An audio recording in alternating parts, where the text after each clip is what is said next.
Hello, I'm the Resolute Cartographer, and this is the 84th video of my Fallout 76 Surveyal series, and here we are at the new River Gorge Bridge. It's one of the largest locations you can find, and I'm going to show you this thing, just in case it changes in the future. Alright, let's take a look. Also, I'm going to give you all the counts of the junk, weapons, ammunition, armor, and chems and food that I find here. Okay, so right here we get a Pioneer Scouts course. It runs the full length of the bridge all the way from this, which is the east into the west. We haven't even looked at the map. Spans all the way from here to here. It's based on a real bridge in real world West Virginia, but if you watch my Flatwoods video, you know that it's made out of core tin steel in real life, not painted, so it's naturally rusty. We got this person that appears to have climbed out of this car. I don't know if they were, appears they were drinking, maybe drinking and driving, I don't really know. Anyway, clearly got out of the car, bleeding, and collapsed on the side of the bridge there. Let's take a look further along here. Now there's the upper level and the lower level. Then there's also the two service areas at the ends of the bridge. The enemies here are feral ghouls, as you can see, and also blood bugs. We have a responder here. Let's keep on moving. Okay, so we got a part here where the car was nearly falling in. The bridge clearly shook itself apart on the day of the bombs. We got a fire truck right there. Pickup truck with an explosives crate in the bed of it. If we drop down here, we can check out this underside area. This is also accessible via a staircase from the, what is that, the east side? Yeah, the east side. Coming down here. And we can check out the interior of this little room over here. Alright, so we got a spot with a bunch of storage for just general clutter, but then there's also some junk that's stored up there as well. Like a lawnmower there, we got a duffel bag there hidden under the shelves. Just some more junk, and a metal box right up there. If we come up here, we got a toolbox, some large piece of equipment. Coming back over here, some tires. Coming in here, we've got a map. Then we got a shelf with some more junk, a toolbox. And if we look over here, there's a desk with some junk and some caps, terminal, and a holotape. We'll look at both of those in a minute, but first we're going to take a look at this map because there's some weird stuff with it. So the Charleston Capitol Building, it's got that marked, Camden Park. It's got Wavy Willards, which that's not where Wavy Willards is. Wavy Willards is up there, and that's not the only pin that's in the wrong spot. They've got Tyler County Fairgrounds as being all the way up there, when it is most definitely not on the west side of the Ohio River. And then along with that, there's the Dyer Chemical Plant, which they're showing here to be south and east of this lake. If we take a look at the map, we can see that the Dyer Chemical Plant is in fact south and west of that lake. The Tyler County Fairgrounds is right here, not on the other side of the Ohio. And where they were showing Wavy Willards to be somewhere around Grafton, Wavy Willards is up there. I'm not really sure what's going on with this map, but it's not accurate. But if you do click on the pins, they will put those points on your map. Along with that, there's the Monongah Power Plant. Anyway, though, let's play this holotape here. Doug, it's Carl. I've left for Camden Park to meet our buyer. Doug, I've taken your key to the west door. I'm sorry, but I can't keep coming back to find new dings and scratches just because you can't resist taking our little project out for a spin. We're trying to sell this thing, remember? Look, assuming this guy shows, I'll be back by this evening. The buyer's a military type. He wants to make the trade while riding the Widowmaker. No idea why. I think he's living out some kind of personal spy fantasy. That's fine by me. I wanted to try that ride since I was a kid. Yeah, and so that actually does lead you to the key to the door to the west end. I actually recorded a little clip of that where you can find that key, and I'll show you that here now. So yeah, you just climb up the side of this thing.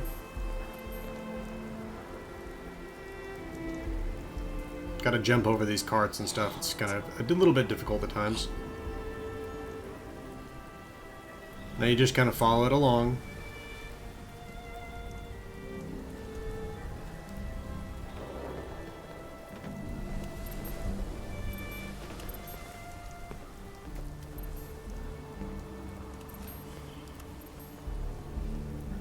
And here it is. Alright, so let's check out more of this bridge. Now I'm just gonna basically cut out the little bit where I'm running back to where we last ran under the bridge here. Okay, Now we're going to check out the upper level, and then we'll check out the lower level. But we can actually just... there's really not much to see on this part of the lower level, so let's just take a look from here. If we take a look, there's just some boards creating more of a course. You can walk on a large number of these beams out here, even ones that don't really look like you should be able to walk on them, because they just look like they're just 2D faces rather than actual 3D objects. But do be careful when you're walking around the concrete sections, because those can actually be fairly treacherous at times. But yeah, you can see there's a corpse there with one of the flags planted in its back. Yeah, there's not too much more to see in this area. If we do come over here, though, there's occasionally some weird little bits of junk you can find on the sides. Like in right here, you can find a pair of binoculars. In fact, we'll use those to look. So yeah, again, looking down there, the guy with the flag in his back. There we go. Had to alt to hold mirth. More feral ghouls, and really not much more to see down here. Let's head on up to the upper level.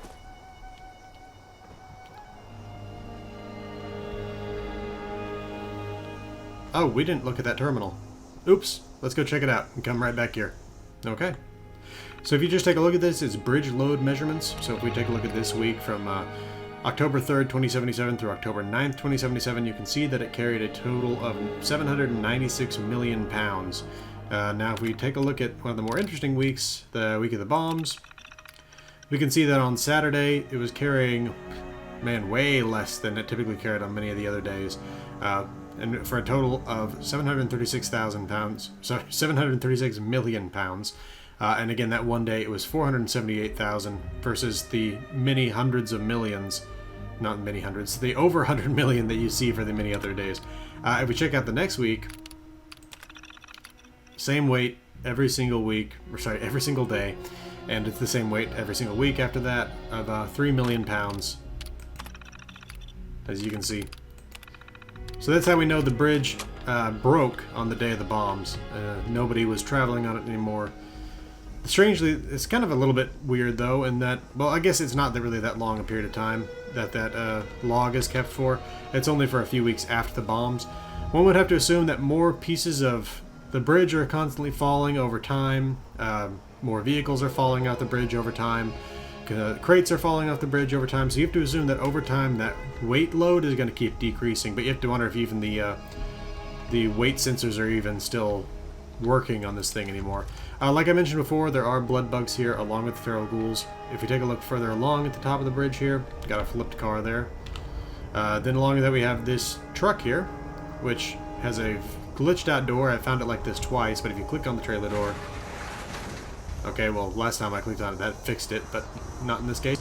We can come in here, got a toolbox on the ground, some refrigerators, and some surgical trays, and a syringer. So no telling exactly what this was part of. It reminds me a little bit of that truck that you can find in Grafton that once contained the Grafton monster. But you can see that when everything went down, the guy managed to stop his truck, just got out, sat down, and just kind of watched the world end. If we head down here, you can see that's the under area that we just passed. There's now a little bit more up above, but let's take a look at the underside down here. Yeah, again, not too much to see. We've got a car here that spun down under the bridge. A guy lying on top of a suitcase there. Not too much to see down here. So let's head back up to the upper level.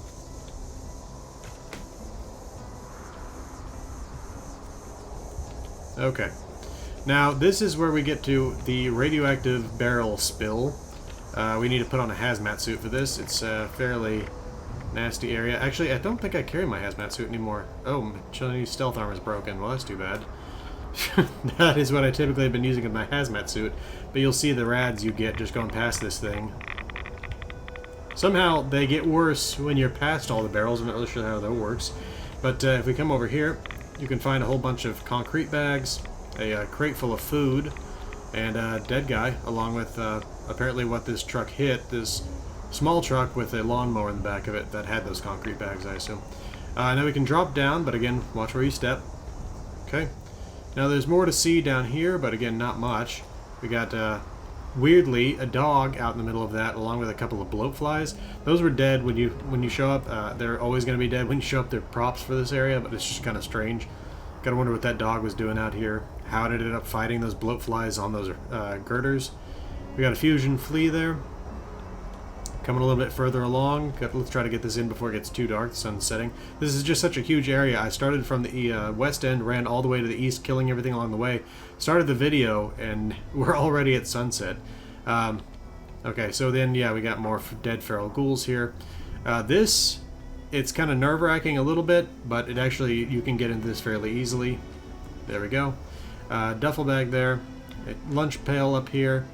Now, I did loot this recently, and so what you can actually find in here are 4 golf clubs. Now, you can't see that right now, but there are 4 golf clubs in here typically. Doctor's bag, and then the skeletons of all the folks that were traveling on this bus on the day of the bombs. Again, a little nerve-wracking to get in and out of that thing, but it's not actually that difficult. Okay, to get onto this next section, you either have to have marsupial or basically do this just right. And good, I'm not overburdened, so I can sprint. So you gotta sprint, jump onto this thing right here, and you can get up onto the next level. I got a car here that was careening off towards the side. We got another dead blood bug there. We can climb up here and we can find some ammunition in the bed of this truck. Coming a little bit further along, we can find a tractor here. I don't really understand exactly what happened here. First of all, this truck's heading in the wrong direction, because this is the southbound side. This is the side where people are supposed to be driving on the right side of the road. This guy's driving on the left. This is going the right direction. This appears to have maybe been going the wrong direction, but I don't really understand how this collision took place. Anyway, though, you can find a gray walnut cap on top of that guy's head, but anyway. We can come over here. There's a pickup truck, toolbox in the back of it. This truck right here has got a hard hat next to it and some purified water sitting around it. But along with that, it's got these crates on it that are falling off the back of it. Oop. There's also a radstag here that's called a Brahmin for whatever reason, and it has a Bowie knife in it. Yeah, but some of those crates are also down there, down below. Well, that's a jukebox right there. Let me see if I can't get a better look at it. Oh, there's where that feral ghoul went. Yeah, there's one of the crates down there. So some of these crates are in fact falling off the back of this truck, or did fall off the back of this truck and are falling down. Let's check out the under area that we just passed. There's not too much to see outside of this, which is this little shack that somebody set up over here. This is terrifying. I can't imagine wanting to sleep in this, just for the fear of rolling over in my sleep and falling down off the bridge. Great view, but yeah, terrifying. Okay, let's navigate our way back over there. Okay, let's see. We'll check out the last bit of the above the bridge section over here. Yeah, we got a first aid kit there in that car. Coming up over here, we got this interesting little setting where they were sitting here with their rat poison, their liquor, and their teddy bear and knife. I'm not sure exactly what was happening here. Rat poison, by the way, the other day I was wondering how I managed to get the count of lead that I found at this location. Rat poison has 5 lead in every container, so something to look out for if you're looking for lead. Then we got the finish for the Pioneer Scouts course, an old broken bicycle right here. Then I've got a feral ghoul that I definitely just heard get up, but I don't know exactly where. There's Orwell Orchards, the Cow Spots Creamery. We can head on over this way, and we can drop down on this side, past this truck. Strangely, though you can grab the adjustable wrench, you can't grab that yardstick. It seems to be submerged within the model of the truck. There's also a toolbox there, and yeah, some crates back there. Coming around down here, here's where that feral ghoul is. Alright, another toolbox here. Before we go into that little room, I just wanted to show you this stuff. I decided to come back and make sure there was nothing under the bridge, and actually there is some stuff under the bridge. Specifically, I found this right here, where we've got this safe with a stim pack, some junk, and some armor in it. There you get the Jingles the Moon Monkey sitting next to a teddy bear with a bottle of antifreeze. Well, I guess an antifreeze bottle. There are just some general little bits of things here and there. Obviously, there were more stuff like this up above. I didn't show you, but just to point it out here. We got pieces of the bridge and a car that fell off. The interesting thing to consider is that this stuff was it first fell off the bridge and then was hit by the flood 5 years later. Just something interesting to consider. Alright, so there are some dogs that you can find down here. Along with that, there's this chunk of a boat with a first aid kit in it. You have more junk here, although I would say this stuff is more likely to have washed down from Charleston than it is to have fallen off the bridge, just given how far it is from the bridge on this side. But we'll keep looking. Alright, so this stuff, again, it could have fallen from the bridge, but it also just as easily could be flood debris. There are soot flowers and rhododendrons that grow under here, so if you're looking for those herbs specifically, you can also find those here. Alright, and I think that's about it. That's everything I could find down here. I mean, you can see more chunks of the bridge down there with another car down on it. Some bees swarming around down there. But yeah, that's about it. Let's get back to that room. And let's head on in here. Now this is with that key that we found on top of the roller coaster. Okay, so you can see that power armor chassis, but let's check out this area first. We got some junk, more rat poison there. That's more of that lead. There's some outfits in here. Well, an outfit in here, some food, and an explosives crate. If we come over here, this is that thing they were talking about in the holotape, where the guy didn't want him taking it out for a spin and ending up with more scratches on it. It's always Raider power armor pieces that you can find on it. It's not always going to be here, so don't be shocked if you come over here and you don't find a power armor chassis. It's just like any other power armor chassis. It's sometimes there, sometimes not. It's a spawn sort of thing. We got a toolbox there, another mechanic's jumpsuit there, and a couple of hard hats. So if you're with another person, you want to dress alike, you get some steel hard hats, some steel worker hats, and a couple of mechanic's jumpsuits here. Got a tinkerer's workbench, more rat poison, more food and water, and a lunch pail right there. We can of course use the power armor station to scrap things as well. Little diagnostic bench. We got the location steamer trunk right there, and then just a bunch of paint cans and stuff. So yeah, I think that really shows you everything that you need to see about this bridge. Again, it's a massive site, and it takes a long time to clear it fully, but it does have actually some fairly good loot associated with it, especially in terms of junk. I mean, the weapons are not really anything to write home about. Outfits aren't all that rare either. So I'd say if you're looking to come to this place, there's a reasonable amount of food and water and a good amount of junk, and I will show you that full list of all the junk that I found here, along with all the weapons, armor, and ammunition. Okay, I think that'll do it. This has been the Resolute Cartographer. Thanks for watching. I'll see you again next time.